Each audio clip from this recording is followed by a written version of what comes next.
শেখ হাসিনার বিরুদ্ধে করা প্রথম মামলাটার রায় হয়েছে। আরও অনেকগুলো মামলা আছে।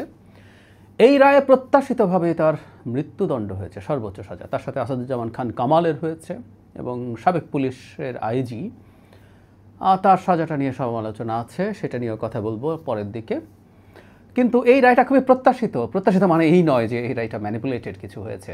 আসলে তার বিরুদ্ধে এত অকাট্য সাক্ষ্য প্রমাণ ছিল, এরকম একটা কিছু ঘটারই কথা ছিল। আবার একই সাথে আমরা এটাও নিশ্চিতভাবে জানি যে তাকে ভারত থেকে এনে বাংলাদেশে তার রায় কার্যকর করা, অর্থাৎ ফাঁসি দেয়া যাবে না। তাহলে লাভটা কি হলো এই রায়টা দিয়ে, এই প্রশ্ন আসতেই পারে। সেটা নিয়ে কথা বলতে চাই। এই মামলার কয়েকটা দিক একটু আলোচনা করা দরকার। বিভিন্ন সময় ছাড়াভাবে কথা বলা হয়েছে, আজ একসাথে একটু বলি। এই বিচারটাকে নিয়ে প্রাথমিকভাবে যদি বলি যে বেশ স্বচ্ছতার চেষ্টা হয়েছে। আমাদের যে আইসিটি আইন ছিল 1973 সালের, এটা শেখ হাসিনা একবার অ্যামেন্ড করেছেন, এরপর এবার আবার করা হয়েছে এবং এর মধ্যে খুবই গুরুত্বপূর্ণ কতগুলো, স্বচ্ছতার জন্য গুরুত্বপূর্ণ কতগুলো বিষয় ঢোকানো হয়েছে। এর মধ্যে হচ্ছে একটাকে আন্তর্জাতিক মানদণ্ডের সাথে ম্যাচ করানো হয়েছে। এই যে মানবতা বিরোধী অপরাধ যে রোম স্ট্যাটিউট আছে, তার সাথে এটাকে কনফার্ম করা হয়েছে। শুধু তাই না, এখানে যারা অভিযুক্ত হবেন তাদের জন্য অনেক ভালো ন্যায় বিচারের অপশন রাখা ছিল। বিচার রেকর্ড করা, লাইভ করা, অপরাধী চাইলে বা অভিযুক্ত চাইলে বিদেশি লয়ার রাখা, পর্যবেক্ষক রাখা, অনেক কিছু হতে পারতো। সো এই আইনটা খুবই স্বচ্ছ ছিল। দু একটা প্রশ্ন ছিল ইনফ্যাক্ট, সেটা হলো যিনি চিফ প্রসিকিউটর ছিলেন, তিনি যেহেতু এই আইসিটিতেই একসময় জামাতের পক্ষে লড়াই করেছিলেন, সেই জন্য কিছু প্রশ্ন শুরু থেকে তোলার চেষ্টা করা হয়েছে। তারপরও মানে উনি তো আইনজীবী, উনি তো একটা পক্ষ নিয়ে করবেন, সেটা খুব বেশি জটিল বিষয় এটা না। কিন্তু দুটো ইস্যু নিয়ে অনেক বেশি উচ্চবাচ্য হতে পারে, বিশেষ করে ইন্টারন্যাশনালি। আমরা খেয়াল করেছি জাতিসংঘের মানবাধিকার হাই কমিশন এই ব্যাপারে যে স্টেটমেন্ট দিয়েছে, বিচারকে স্বাগত জানালেও এই দুটো ইস্যু ইনফ্যাক্ট তারা এখন না, তারা শেখ হাসিনার বিরুদ্ধে যখন তদন্ত করেছিলেন তখনও এই দুটো ইস্যুকে উল্লেখ করেছিলেন। ইন্টারন্যাশনাল স্ট্যান্ডার্ডে এই দুটো জিনিস ম্যাচ করে না। একটা হচ্ছে মৃত্যুদণ্ড থাকা, এটাকে তাও খানিকটা পার পাওয়া সম্ভব, কারণ বহু দেশে মৃত্যুদণ্ড এখনও আছে। কিন্তু আরেকটা ব্যাপার, এই ধরনের মারাত্মক অপরাধের বিচার, মানবতা বিরোধী অপরাধের মতো বিচার, যেখানে সর্বোচ্চ শাস্তি দেওয়া হয়েছে, সেখানে অনুপস্থিতিতে ইন অ্যাবসেন্সিয়া বিচার করা। ওই রিপোর্টেও তারা বলেছিলেন, এবারও তারা সেটা স্মরণ করিয়ে দিয়েছেন। এখানে আমরা যোগ করে রাখতে চাই, সেটা হচ্ছে আন্তর্জাতিক অপরাধ আদালত যে আইসিসি আছে, সেখানে ইন অ্যাবসেন্সিয়া কোনো বিচার হতে পারে না। ওখানে সর্বোচ্চ কারো বিরুদ্ধে কোনো চার্জ ফাইনালাইজেশনের আগে সিলেক্টেড কিছু ক্ষেত্রে তার কারো অনুপস্থিতিতে শুনানির নজির আছে, কিন্তু মূল বিচার সেটা কখনো কারো অনুপস্থিতিতে হয় না। সো এটা নিয়ে প্রশ্ন তৈরি করার চেষ্টা হবে।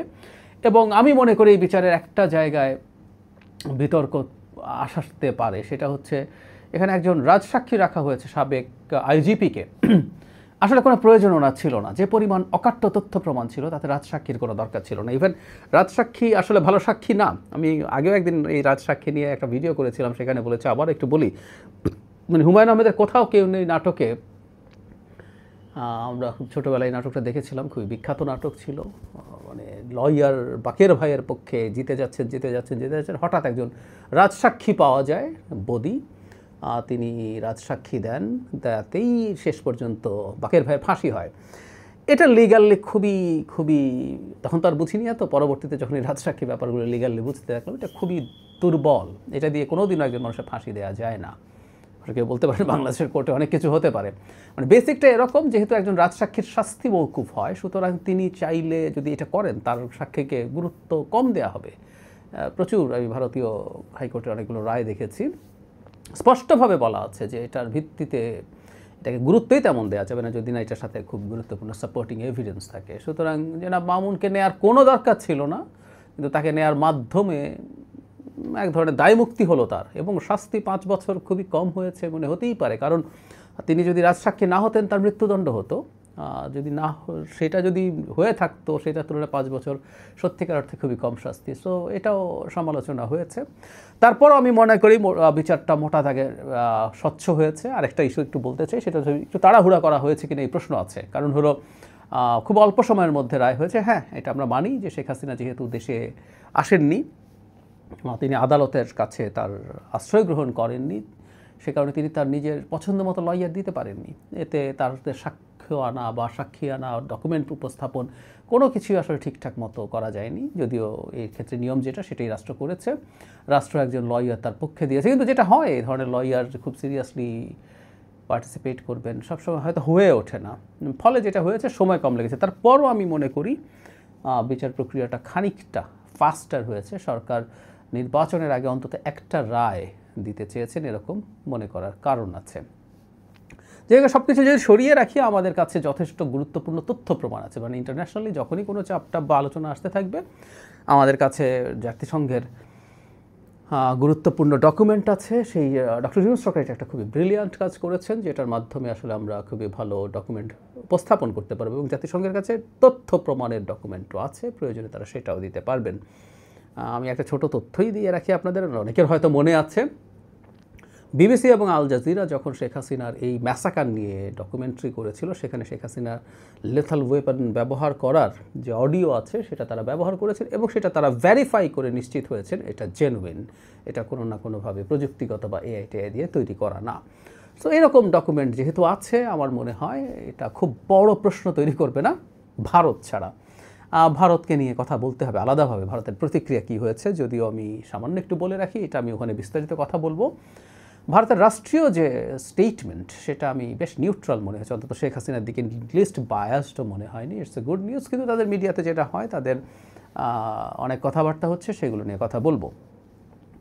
এই হচ্ছে মোটা দাগে বেসিক্স। এখন আসলে এই রায় দিয়ে কি হলো, লাভ কি হলো, বা আমরা এর বিচারটা কেন করতে চাইলাম। একটা বিচার করা জরুরি, আমি মনে করি বিচার করা জরুরি। কারণ হচ্ছে মানে শেখ হাসিনার যে বিচার হচ্ছে এটা হচ্ছে মানবতা বিরোধী অপরাধ, এটা জাস্ট খুনের না। একটা 550, 100, 500 খুন করে ফেললাম, ইটস নট লাইক দ্যাট। এটা একটা বিশেষ ধরনের অপরাধ যেটা কিছু মানুষের বিরুদ্ধে করলেও ধরে নেওয়া হচ্ছে এটা মানবতার বিরুদ্ধে অপরাধ এবং এটা আন্তর্জাতিকভাবে বিচার করা যায়। আপনি আমার দেশের মানুষ তিনি মেরেছেন, কিন্তু এটার আন্তর্জাতিক বিচার হতে পারে, নির্দিষ্ট সংজ্ঞা আছে, সেটা নিয়ে গুম আছে, বিচার বহির্ভূত হত্যাকাণ্ড আছে, এমনকি কোনো স্পেসিফিক দল বা গোষ্ঠীর বিরুদ্ধে তাকে অহেতুক জেলে নিয়ে যাওয়া, নির্যাতন করা, এগুলো প্রত্যেকটা এই ধরনের অপরাধ হিসেবে স্বীকৃত হতে পারে। ফলে শুধু জুলাই আগস্টে না, এই পুরো শেখ হাসিনার কালে মূলত বিএনপি এই মানবতা বিরোধী অপরাধের শিকার হয়েছে। এগুলো দিয়েও শেখ হাসিনার বিরুদ্ধে প্রচুর বিচার করা সম্ভব। তো সবার এই চাওয়া ছিল তারা জুলাই আগস্টে নিহত, আহত, বিকলাঙ্গ, অন্ধ এবং গণতন্ত্রের অধিকার হারানো এই দেশের জনগণ প্রত্যেকে অপেক্ষা করছিল। সো এই ন্যায় বিচারটা হওয়া দরকার ছিল। এত বড় অপরাধের যদি বিচার না হতে পারে, না হয় কোনো রাষ্ট্রে, সেই রাষ্ট্রের আসলে আর কোনো অপরাধীকে বিচার করার অধিকার থাকে না। সুতরাং ন্যায় বিচারের স্বার্থে, এটা প্রতিশোধের স্বার্থে না, ন্যায় বিচারের স্বার্থে আমরা এটা করব। এবং হয়তোবা বলছি কারণ হলো আমি খুব নিশ্চিত নই এই ধরনের বিচার হয়তো ভবিষ্যতে এই ধরনের কাজ করতে কাউকে ডেটোরেট হিসাবে বা নিবৃত্তকারী হিসাবে কাজ করতে পারে, করার সম্ভাবনা থাকে। শাস্তির উদ্দেশ্য আসলে মূলত সেটা। এখন ব্যাপারটা আসলে কি দাঁড়ালো, যেটা বলছিলাম শুরুতে, আমরা আসলে জানি শেখ হাসিনাকে ভারত থেকে আনা যাবে না, এনে তার বিচার কার্যকর করা যাবে না। শুধু শেখ হাসিনা, এবার আসাদুজ্জামান খান কামালকেও আনা যাবে কিনা সন্দেহ আছে। তবে বাংলাদেশ সরকারের উচিত হবে, তা অলরেডি দুজনের ব্যাপারেই তারা ভারত সরকারকে লিখেছে, বলেছে, কিন্তু শেখ হাসিনাকে না হলেও চেষ্টা করতে হবে আসাদুজ্জামান খান কামাল বা অন্যান্য অনেক অভিযুক্ত আছেন, এনারা তো কনভিক্টেড হয়ে গেছেন, কিন্তু অভিযুক্ত অনেকেই ভারতে পালিয়ে আছেন। চেষ্টা করা উচিত সেকেন্ড থার্ড টিয়ারেরও যদি লোকজনকে আনা যায় সেটা আমাদের জন্য ভালো হবে। সো শেখ হাসিনাকে বাদ দিয়ে চেষ্টা করা, বহুবার বলেছি শেখ হাসিনাকে কেন দেবে না, এরকম স্লেভের মতো সার্ভ করা কাউকে যদি ফেরত দেয় ভবিষ্যতে কেউ স্লেভ হইতে চাইবে না। আর যদি বাংলাদেশে হস্তান্তর করে ভারতের বিরুদ্ধে রাজসাক্ষী হয়ে যেতে পারেন তিনি। ভারত কী করেছে না করেছে এগুলো সব আমাদেরকে বলে টলে ভারতকে বিপদে ফেলবেন। তো তাহলে আসলে লাভ কি হলো, আবারও সেই প্রশ্ন। প্রথম লাভ হচ্ছে ওই যে বললাম যে আমরা একটা ন্যায় বিচার করতে চাই। মার্টিন লুথার কিংয়ের একটা কথা আছে, বিখ্যাত মার্কিন অ্যাক্টিভিস্ট, সেটা হচ্ছে an injustice anywhere is harmful by it causes harm to justice everywhere.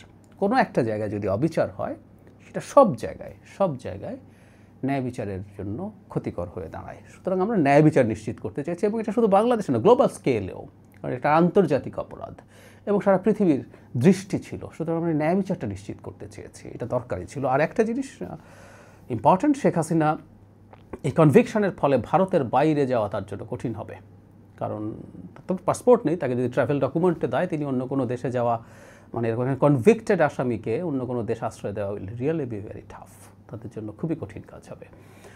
সবচেয়ে বড় লাভ যেটা, তার বাংলাদেশে ফেরত আসার পথ বন্ধ। এমনি তিনি আসতেন না, তার রাজনৈতিক মৃত্যু আসলে হয়েও গিয়েছিল, কিন্তু ধরে নিলাম তাত্ত্বিকভাবে, এটা তর্কের খাতিরে বা আলোচনার খাতিরে বলছি, এমন যদি হয় যে আইসিটিতে যেহেতু আওয়ামী লীগের সংগঠন হিসাবে বিচার হয় বলে বলছি, এবং সেখানে সে দোষী সাব্যস্ত হলো না, আওয়ামী লীগ নিষিদ্ধ হলো না, আওয়ামী লীগের পলিটিক্যাল কর্মকাণ্ড আবার শুরু হলো, কিন্তু শেখ হাসিনার বাংলাদেশে ফেরা আর সম্ভব না, কারণ একটা ফাঁসির রায় মাথায় নিয়ে তার পক্ষে আর সম্ভব না। সুতরাং তিনি রাজনৈতিকভাবে আগেই যদি মারা গিয়ে থাকেন, তার এবার একেবারে কবর টবর হয়ে শেষ হয়েছে, সুতরাং তার এটা ক্যারিয়ারের সর্বোচ্চ মৃত্যু হতে পারে। যেটা বলি যে অডিওতেই মাঝে মাঝে হুমকি ধামকি দিতে পারে, তাও এটা খুব বেশি সময় চলবে বলে আমার মনে হয় না। এটা ডক্টর ইউনূসের সরকারকে ইরিটেট করার জন্য হয়তো হাসিনা করছেন।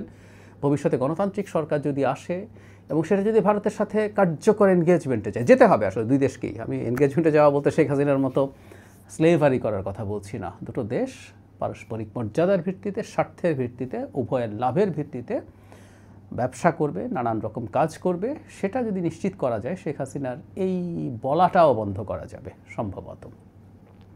সেটা যদি হয়, তাহলে আসলে শেখ হাসিনা একেবারেই শেষ কিছু হয়ে দাঁড়াবে। ভারত হয়তো বুঝবে আওয়ামী লীগকে তারা যদি চায়, সেটা শেখ হাসিনার মাধ্যমে না।